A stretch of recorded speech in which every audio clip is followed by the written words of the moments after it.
Bonjour à tous et bienvenue encore une fois à une émission de Soignez-vous où on reçoit à nouveau M. Jean Chapdelaine, un artisan passionné du métier de distillation des huiles essentielles. Alors, il est dans le métier depuis près de 20 ans et aujourd'hui, nous allons parler de ce métier avec lui. Je vous dis souvent à l'émission que la qualité des huiles essentielles que vous choisissez est très importante. Alors, on va parler de qu'est-ce que c'est une huile essentielle qui est de grade médical clinique qu'on peut utiliser pour soigner et qui a les propriétés, toutes les molécules qu'on devrait retrouver dans une huile essentielle. Alors, vous allez voir avec ce passionné à quel point c'est important justement d'avoir un certain cadre pour les fabriquer.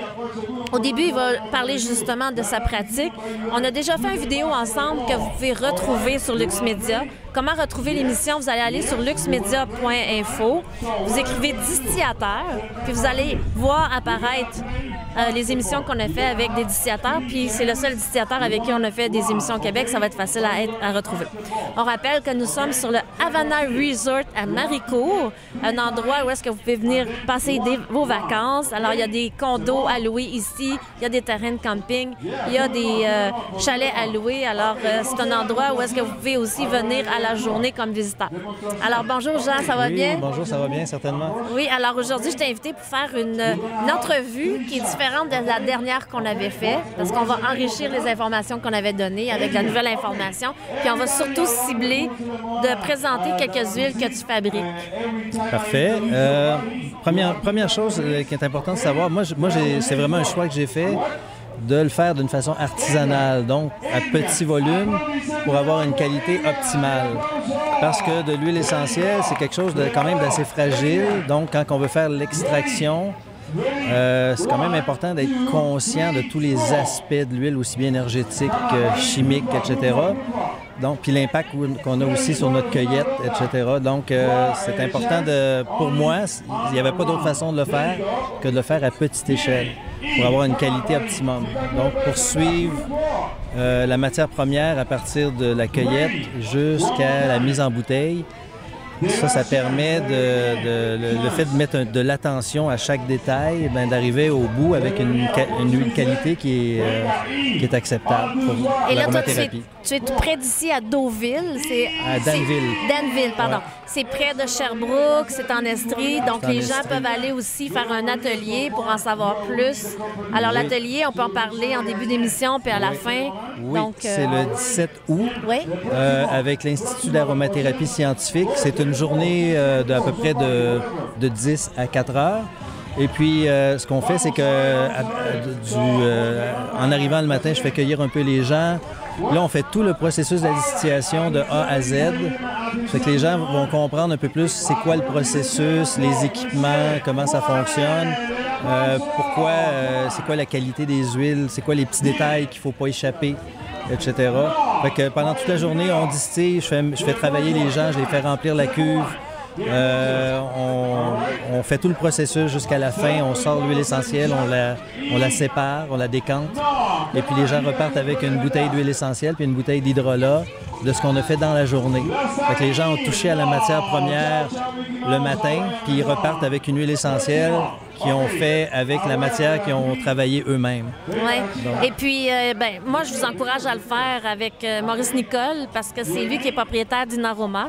Et puis, vu qu'il est maître aromathérapeute, c'est intéressant de l'entendre avec Jean parler de leur passion, les huiles essentielles. Puis avec Maurice, c'est le fun parce qu'il amène toutes sortes de petites anecdotes et toutes sortes de petits détails, bien le fun.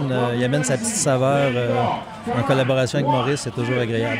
Et toi, tu es propriétaire de c'est Naturessence. Naturessence, oui. Les gens peuvent aller sur le site Internet pour aller voir les huiles que tu offres. Oui, c'est ma 21e année cette année de production. Le temps passe très vite. Puis, c'est ça, en allant directement sur le site web. Présentement, j'ai pas tous mes huiles qui sont sur le site web. J'ai la partie informatique, mettre ça sur le site web, c'est pas ma force. Moi, j'aime les faire, j'aime les sentir, j'aime les travailler. C'est autre chose. Mais oui, sinon, en appelant directement ou en communiquant avec moi, j'ai des huiles qui sont pas sur le site web, là, des semences de millepertuis, des bourgeons de peuplier baumier, du génévrier, plein de choses qui vont être mis éventuellement sur le site web. Parfait. Et puis, on parlait de l'importance de bien faire les huiles. Une des choses importantes, on en avait parlé, c'est la cuisson. C'est le temps où est-ce qu'on fait évaporer avec la vapeur. On amène...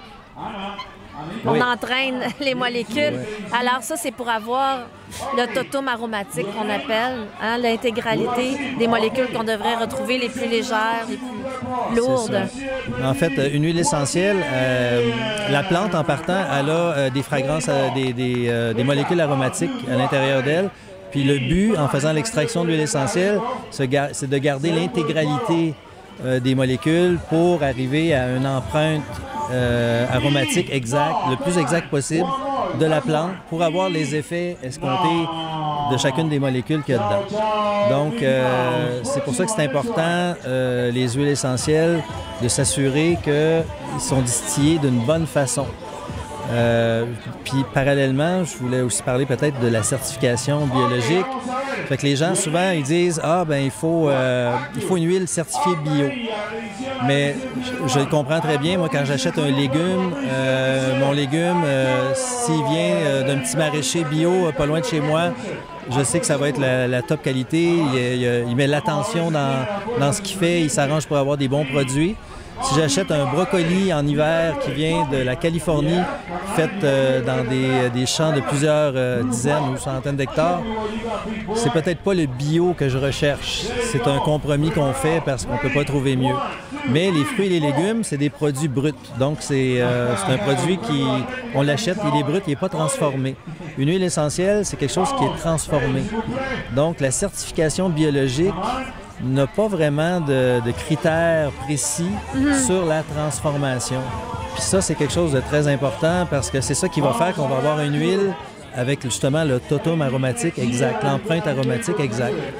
Ça fait que c'est dans tous ces petits détails-là de la fabrication qui va déterminer la qualité qu'on va avoir à la fin.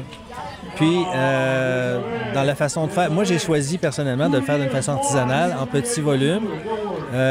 Normalement, pour avoir une huile essentielle de qualité, il faut y aller avec une cuve de 2000 litres et moins. Ouais.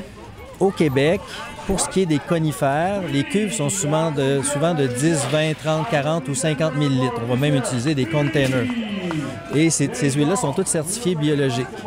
Donc, c'est un peu plus du greenwashing que du vrai bio parce que, dans le fond, tous les huiles produites au Québec qui sont faites à partir de conifères, les conifères viennent à peu près tous de la forêt. Donc, ils sont par défaut biologiques en partant, sauf peut-être les headsets, on peut faire des exceptions.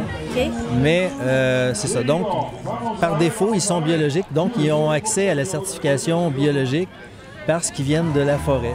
Sauf que la certification ne prendra pas en compte la dimension de la cuve, le temps de distillation, la pression, la façon que ça a été ramassé, la façon que ça a été transporté jusqu'au site de distillation. Est-ce que c'est fait frais? Est-ce que c'est fait sécher? Fait que tous ces critères-là sont comme évacués. Fait que c'est super important de garder comment je pourrais dire, une attention sur tous ces petits détails-là tout au long de la fabrication. Puis le mode de fabrication artisanale permet ça, de suivre son huile essentielle tout le long. Fait que quand on fait une distillation, je ne pèse pas sur un piton, puis je m'en vais, puis je reviens 6 heures après. Ouais. Fait que je suis toujours là. Fait que dépendant... Tu mets du bois aussi. Oui, puis moi, la façon que je le fais, vu que c'est artisanal, puis je veux faire une espèce d'activité circulaire, ben je le fais aussi avec un générateur de vapeur séparé. Okay. Parce que pour faire l'huile essentielle, il y a comme 3 gros éléments, là. Il y a le générateur de vapeur qui produit la vapeur, il y a la cuve et il y a le refroidisseur, principe du serpentin. On peut faire un feu directement sous la cuve, sauf qu'on ne contrôle pas bien la température puis on risque de brûler notre huile essentielle. Donc, il ne faut pas dépasser 100 degrés Celsius. Donc, c'est super important de suivre ça d'une façon précise. Et puis, c'est ça. Donc, moi, je le fais aussi avec un feu au bois que je fais sur ma terre. Donc, je vais moi-même couper mon bois, je le ramasse, puis on chauffe ça à partir d'un générateur de vapeur qui est séparé. Donc, je peux contrôler ma température. Si c'est trop chaud, c'est pas grave. J'évacue de la vapeur. Je peux contrôler ma température toujours, réduire mon débit, augmenter mon débit. Donc, c'est en jouant avec tous ces éléments-là qu'on arrive à faire une huile essentielle qui n'a pas chauffé, qui n'a pas dépassé 100 degrés Celsius, et puis qui fait une huile qui contient tous les molécules dont on s'attend pour avoir des propriétés thérapeutiques. Les gens aussi peuvent se procurer l'hydrolat, parce que tout ce processus fait résulter des huiles essentielles, mais aussi l'hydrolat, qui a aussi un aspect thérapeutique. Donc ça, c'est important de le préciser, qu'il y a aussi des usages thérapeutiques à l'eau qui résultent. Oui, parce que par défaut, quand on fait une huile essentielle, on utilise l'eau pour extraire l'huile essentielle. Donc, le seul solvant qu'on a utilisé, c'est de l'eau sous forme de vapeur. Puis cette eau-là, quand on la recondense, on la sépare. L'huile flotte sur l'eau en général. Des fois, elle est plus lourde, mais en général, elle flotte. Donc, on va la décanter, la séparer, puis on va garder l'huile essentielle séparément de l'hydrolat. Puis chaque hydrolat va avoir des propriétés thérapeutiques particulières. C'est pas très connu, c'est l'hydrolathérapie. Donc, on peut le prendre par voie interne, on peut l'utiliser par voie externe, on peut l'utiliser sur notre visage, les cheveux, même au niveau entretien ménager, pour nettoyer le plancher, à la limite, là, ça peut... parce que moi, j'en ai beaucoup, puis je la sépare. J'ai comme 2 qualités dans les hydrolats. C'est le premier tiers de la distillation. Là, j'ai le top qualité. Ça, je le garde pour le thérapeutique. Et puis, dans l'autre tiers, c'est plus le produit ménager ou des choses comme ça. Ou même, ça peut être mis dans le bain, ça peut être cosmétique. Puis la dernière partie, on la jette, qui est moins bonne, qui est plus quand ça fait plus longtemps que ça roule, parce qu'une distillation de conifères, c'est souvent 5 à 6 heures. OK. Donc, après, c'est beaucoup de travail. 2-3 heures, là, les bonnes saveurs sont parties, là.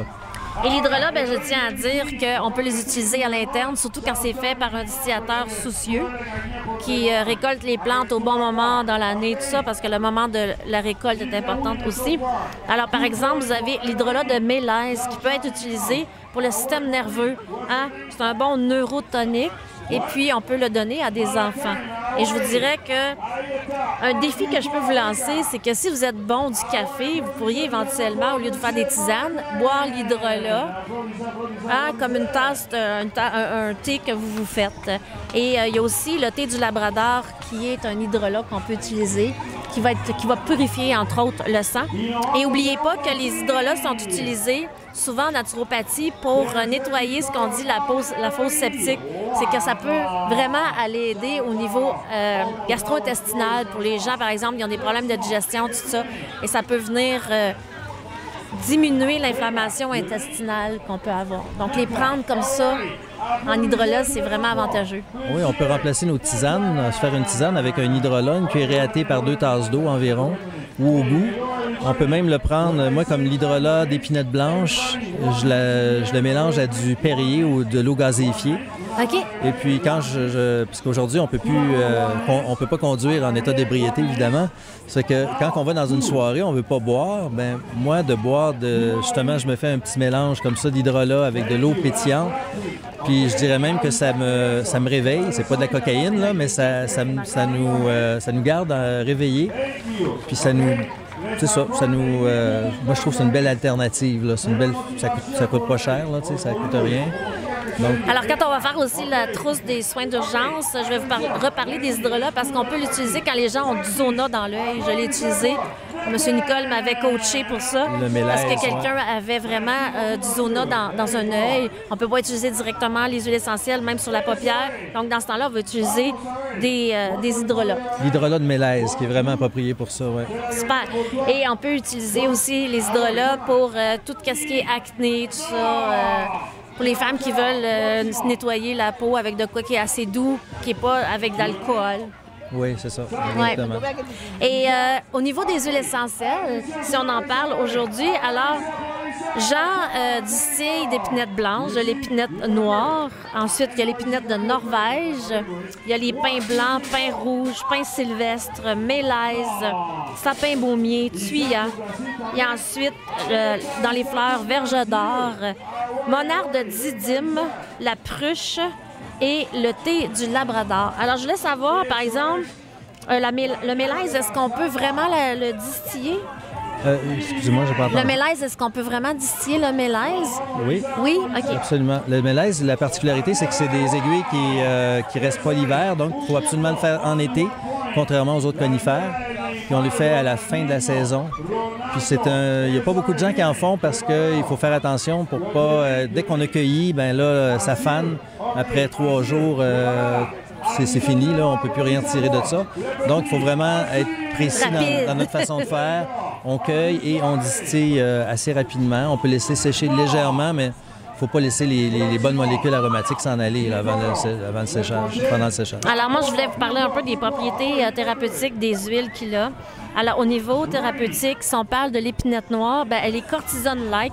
Je vous ai comme souligné qu'est-ce que chacune, où est-ce que, pour moi, elles se différencient les unes des autres, parce que la majorité de ces huiles sont anti-inflammatoires, vont être bonnes pour les maux d'hiver.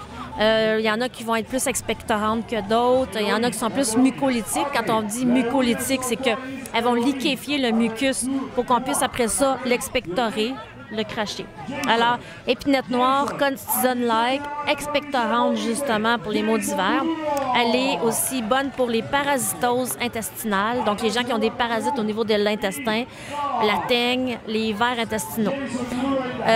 Ensuite, le pain blanc. Le pain blanc est expectorant aussi. Donc, si vous n'avez pas, par exemple, l'épinette noire qui est expectorante, bien, vous pourriez remplacer par le pain blanc. Elle est antivirale. Alors, les virus vont être contrés. Ensuite, vous avez le pain sylvestre qui est lymphotonique, donc qui va tonifier la lymphe qui circule dans tout le corps, qui permet d'évacuer les toxines. Vous avez le mélèze dont on a parlé au niveau du système nerveux des personnes anxieuses, les enfants. Vous avez ensuite le sapin baumier. Le sapin baumier qui est un stimulant cardiaque, hépato-biliaire, alors qui va aider au niveau du système hépatique, au niveau de la bile. Vous avez le thuya qui est un arbre sacré des plantes, des peuples sédentaires. Sa médecine est extrêmement puissante. Alors, le principal actif, c'est la thuyone, et elle est vermifuge, parasiticide, alors encore une fois, une huile pour les parasites, et elle est détoxifiante au niveau du sang. Alors, vous pourriez aussi faire de l'hydrolat, acheter de l'hydrolat de cèdre et le prendre à l'interne. Vous avez aussi la verge d'or. La verge d'or, on pense à la circulation veineuse. Elle est phlébotonique. Phlébotonique, ce que ça va faire, c'est que ça va tonifier les vaisseaux sanguins des jambes. C'est certain que c'est pas suffisant si une personne va faire des ulcères variqueux, là, parce que là, ben, on associe ça en naturopathie à un problème de la thyroïde. Le retour veineux vers le haut, c'est la thyroïde qui est responsable de ça. Mais tonique veineux, la verge d'or, et ça sent très bon. La verge d'or, en fait, c'est un... on a perdu des morceaux. La verge d'or, c'est une huile qui n'est pas très connue au Québec, et puis ce qui gagne beaucoup à être connue. La verge d'or, normalement, pour faire une huile de qualité, puis ça, c'était avec le laboratoire La Sève à l'époque, je cherchais à savoir c'est quoi la meilleure façon de la faire.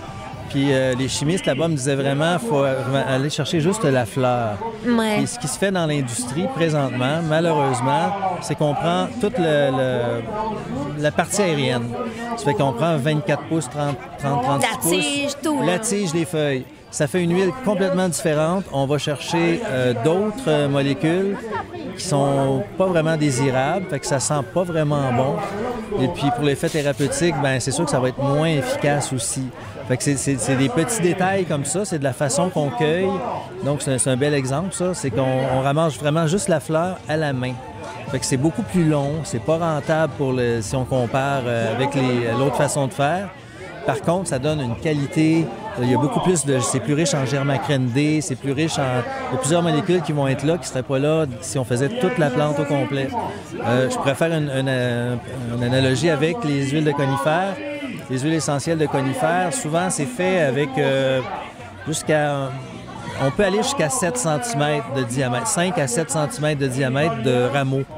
Donc, dans le bois, il y a des molécules qui sont moins intéressantes pour ce qu'on veut faire. Il faudrait juste faire du bois pour aller chercher une molécule particulière. Mais là, dans ce cas-ci, si on met trop de bois dans notre cuve, c'est qu'on va aller chercher on va contaminer notre huile essentielle finalement.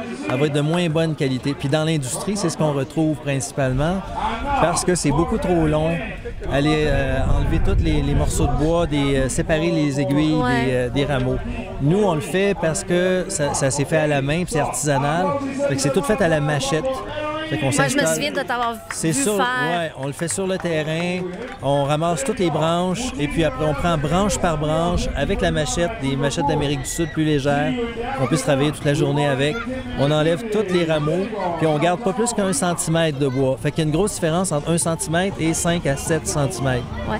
Bien, c'est une certaine logique aussi, tu sais, comme les gens qui veulent se faire des tisanes de sapin baumier, bien, c'est mieux quand vous prenez les petits bébés. Les petits bébés pousses. Les petits pousses du printemps. Du printemps. Voilà. C'est logique. Il y a plus d'énergie dans ça. Oui, oui. Ça. Ouais, Voilà. c'est ce que les peuples, justement, amérindiens font. Là, ils vous disent de prendre idéalement la plante la plus fraîche au bon moment, possible. dans le bon stade. Ouais. La même chose si on distille de la menthe poivrée. Si on la fait au mois de juin, on a beaucoup de menthol. Mais malheureusement, le menthol se transforme en menthone, qui est un cétone. Ouais. Plus ça va dans la saison. Fait que si c'est neurotoxique. C'est neurotoxique. Si on distille au mois d'août, ben là, on n'a pas fait le bon travail. Il fallait le faire au mois de juin. Ça fait que c'est des petits détails. C'est vraiment subtil comme détail, mais ça fait toute la différence dans le produit à l'autre bout. Ouais. Alors, une huile qui est... la monardidine, on devait le dire, c'est anti-flatulence. Ensuite, la pruche, ben, c'est une de mes préférées parce que celle-là, ben, je l'aime au niveau spirituel parce qu'elle nous aide à nous élever. Alors, pour aller en méditation, puis l'odeur, moi, ça m'accroche totalement. Ça sent tellement bon. Elle est vasoconstrictrice. Elle est bonne pour les varices, la coupe rose. Ensuite, vous avez le thé du Labrador pour terminer, qui est un draineur hépatique aussi, qui va aider le système hépatique. Ah, je dois vous dire la pruche, de quoi d'important? C'est que quand on a les pieds enflés, alors on peut faire des bains de pieds. Puis pour les rhumatismes, on peut faire des bains de vapeur aussi. Alors ça fait le tour des huiles. Puis ça aussi, des huiles, ça s'adresse peut-être plus à des thérapeutes, mais tu as des huiles qui sont un peu plus chères, mais que tu fais en petits lots. Peux-tu nous donner la liste de ces... La liste des huiles que je fais? Oui. En fait, il y a comme on a dit tantôt, il y a le sapin, on a parlé du tuya, du Mais les huiles que tu disais que tu faisais, moi, il y a des plantes là-dedans ceux qu'on n'a pas parlé. Que j'avais jamais entendu parler. OK, oui. En fait, j'ai fait beaucoup de tests, ça coûtait cher d'analyse aussi en laboratoire, mais c'est vraiment pour tester, voir s'il y a des huiles qui seraient intéressantes autres que les conifères. Fait qu'on a essayé la semence de millepertuis. Ouais. On a essayé le génévrier, parce que le génévrier, en général, il n'est pas très abondant un peu partout. Mais quand il est abondant, il est abondant. Est-ce que ça sent bon, ça? Ça sent super bon. Parce que le genévrier, ça sent bon, mais là, en huile... En huile, ça sent bon, je te le ferai sentir, oui. Puis c'est bon, tout ce qui est circulation lymphatique. Donc, c'est une huile super intéressante. Ensuite, on fait le bourgeon de peuplier baumier. Ah, wow. C'est absolument sublime comme odeur. En tout cas, moi, j'adore ça, là. Ensuite, un petit peu la Comptonie voyageuse. C'est celle-là, j'avais jamais entendu parler de ça. Celle-là, elle vient plus je dirais, au nord de Trois-Rivières. Là. Il y en a peut-être un peu en bas. Ça vient, excuse-moi, là, mais d'une fleur ou d'un arbre? C'est un... mon Dieu, ça ressemble à un arbre, mais c'est une plante. OK. Et ça ressemble à une fougère arbustive, je dirais. OK. Donc, c'est assez particulier. Les Indiens l'utilisaient, ça fait longtemps, là. Donc, ça amène aussi les hydrolats, c'est ce qu'on dit, là, de Comptonie voyageuse. Puis quand on veut rêver la nuit, on prend un petit peu d'hydrolat le soir. Wow. Mais il faut faire attention parce que des fois, les rêves sont assez intenses. OK. Donc, on dort pas mieux, là. Ça m'est arrivé. Fait que le génévrier, la carotte sauvage aussi. Ça, c'est juste... La carotte sauvage, je l'aime parce qu'elle, au niveau de la régénération des cellules du foie, elle va aider. Par exemple, nous autres, on avait vu avec nos cours avec Maurice Nicole que si quelqu'un se fait faire une chirurgie au niveau du foie puis il enlève un petit bout, bien, les cellules du foie peuvent se régénérer. Ouais. Alors, la carotte sauvage est tout indiquée pour ça. Elle a une petite particularité, celle du Québec. La carotte sauvage, comparée à la carotte cultivée, elle contient moins de bêta-carotène, par contre. OK. Fait que en Amérique du Nord, ils sont comme ça. Là, ils développent moins de bêta-carotène. Le myrique baumier aussi, qui est un arbuste qui pousse le long des lacs et rivières. On prend juste la dernière partie là, de la plante, juste la petite pousse de l'arbuste, en fait. Puis ça, c'est assez difficile à ramasser. Les cueilleurs n'aiment pas ça. On est dans des taldons, on est dans les mouches, on est dans les... Oh boy! Mais c'est une huile magnifique. L'odeur est magnifique. C'est même utilisé en parfumerie. Ah, wow! C'est une super huile essentielle.